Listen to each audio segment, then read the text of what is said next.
If you're having radiating symptoms down your arm and hand, you could be having a cervical radiculopathy. So I'm going to show you what's known as a cluster of Wiener, which consists of 4 tests that you can do to try to determine if this is a true cervical radiculopathy. So what I'm going to do is I'm going to depress Kinsley's scapula a little bit. I'm going to bend her elbow, bring her hand up, bring her fingers out, rotate her back, and then straighten out her elbow, right? And I'm keeping her scapula kind of depressed. And I'm going to see if this reproduces the symptoms in her arm and hand. And if she says yes, then what I'm going to do is bend the elbow and back off a little bit. And then if it goes away, I'm going to have her tilt her head to the left. And then if it comes back, that would be a confirmation that is a positive upper limb tension test 1 or upper limb tension test A. The next thing we're going to do is cervical rotation. So we should have about 60 degrees of cervical rotation, when it would be about your chin coming out over the middle of your collarbone. And so I would compare both sides. So Kinsley's going to turn to the right. And let's say that this is the painful side, the side she's having the symptoms. In this case, she would pass because she is greater than 60 degrees.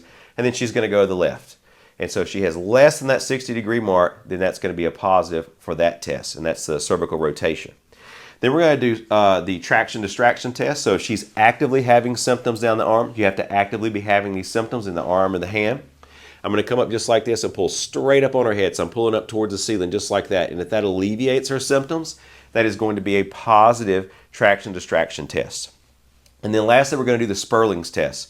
So we're going to say that this is going down the right arm again. I'm going to have her turn to the right a little bit. I'm going to lean her back in a little extension, and we're going to see if that reproduces her symptoms. And if it does not, I'm going to apply a little bit of overpressure down through there, and if she says yes, it increases my symptoms, that would be a positive test. And I always would check both sides to compare to make sure that it is, a true problem on the one side. So those are the 4 tests I like to do for a cervical radiculopathy. Thanks for watching. If you're having numbness or tingling down your arm, hand, or in both arms or hands, you can try this test at home. This is called a CRX release test. So the only criteria for this would be that Kinsley is actively having symptoms of numbness or pain in either one of her arms or hands. And so what I'm going to do is come up behind her, grab her elbows, and I'm going to bring her shoulders up like this. And all she has to do is sit relaxed. And if this reduces her symptoms, either pain or numbness, that will be a positive CRX release test. And then that would confirm that we do have some sort of compression going on, most likely here in this thoracic outlet area where the nerve bundle comes off the side of the neck. I hope this test helps, guys, and thanks for watching. If you're experiencing radiating symptoms of pain or numbness down your arm and hand, this is a test that you can perform called a Valsalva maneuver to try to determine if this is a true cervical radiculopathy. Is it coming from the neck? This test has a sensitivity of 22% and a specificity of 94%. So if this test is negative, there's a high likeliness that it's accurate and that would not be a true cervical radiculopathy. What Kinsley's going to do here is sit up nice and tall. She's going to take a deep breath in. We're increasing intraspinal pressure. Now what she's going to do is blow out on the back of her hand. She's going to hold that. Another version of this would be she's going to hold her nose, kind of blowing out, trying to equalize pressure. For instance, like if you were on an airplane.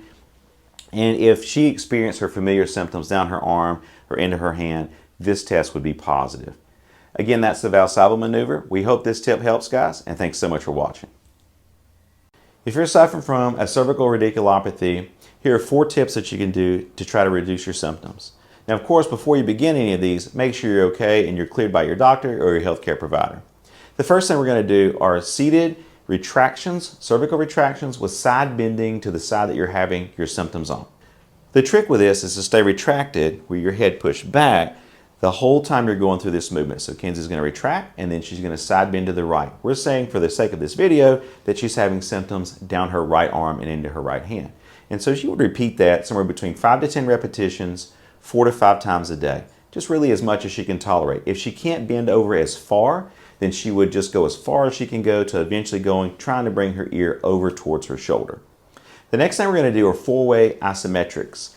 She has her hands behind her head. She's going to push straight back, initially with low intensity, not pushing very hard, and then progressing from there as she can tolerate. And she's going all the way around each side and then forwards, holding those contractions for 1 to 3 seconds. And she's going to repeat that somewhere between 5 to 10 repetitions a few times a day. Next, we're going to do nerve flossing. Again, we're going to say that the symptoms are going down her right arm. And so this nerve floss technique here, she just has her hand in her head in this position, and then she goes out, and then she just comes right back. She's going to complete maybe somewhere between 5 to 10 repetitions of this, again, several times a day. Lastly, she's going to perform a self-traction technique. I really like this technique, especially if you have a pillowcase at home. If you don't have anyone to do this with you at home and assist, you can do it with yourself or to yourself. So she has a pillowcase. It's hooked just under the base of her skull here under her occiput. And you see the direction she's pulling. She's kind of pulling this pillowcase up through about the angle of her eyes. And then she just pulls up and then relaxes. If you have trouble gripping or you have too much pain in your arm or your hand or numbness, this would be difficult, and you're going to want to get someone to help you if you have someone. But if not, if you can do this for yourself, you just pull up till you feel a nice stretch there. You'll hold that somewhere between 3 to 5 seconds and then just relax and then repeat it. And you would do this movement several times a day. We hope this video helps, guys, and thanks so much for watching. If you're having radiating symptoms down your arm, you can do this cervical reset technique to try to alleviate your symptoms. And so what this is going to be is a chin tuck. So you're going to try to kind of tuck your chin in, come straight back, kind of trying to make a double chin. And then at the same time, you're going to bend your head. Your ear is going to come towards the shoulder that you're having symptoms down that side of the arm. And so you would just repeat that maybe 3 to 5 times every hour or so, just to try to reset the nervous system. So Kenzie is going to show a different angle here. The trick is to stay tucked the whole time and keep your chin back all the way through the movement. And you're just going to bend towards the side that you're having the symptoms on the arm. I hope this technique helps, guys, and thanks for watching. Kenzie and I are going to show you the Y strap that we use for stretching of the cervical spine to open up those spinal segments and relax those muscles. So what we want to do with this is just have Kenzie lie on her back. I have one strap that's going right underneath the base of her skull, it's known as the occiput area. This other strap comes around and velcros, and it's kind of catching her chin here. Now, if the person has jaw pain or TMJ issues, you might not want to use this additional strap. It does help hold things in place a little bit, and you get a little better stretch. Although if you don't use this strap, you're going to want to make sure that when you pull, you're at a little bit of an angle versus straight on pulling, because the strap's going to come off the back of the head. So what I'm going to do now is I'm just going to pull the tension here straight on. How hard do I pull? I'm pulling so that I see Kenzie's feet, and kind of move a little bit in dorsiflexion or plantar flexion, a little bit of movement there when I pull. And so I'm just going to hold this. Now the trick is I'm not working my biceps here. I'm just leaning back my body, my arms straight, kind of using my hands like hooks. And so this will allow me to pull for a longer period of time without getting tired. I'm just going to pull, and I might hold this for 30 seconds, maybe a minute.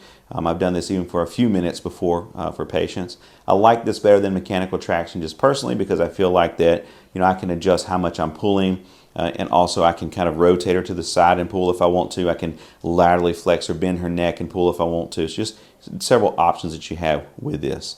This is really nice, and again, that's a safe and gentle mobilization in most cases. Obviously, you want to make sure and check with your doctor, make sure you're safe to do these types of things.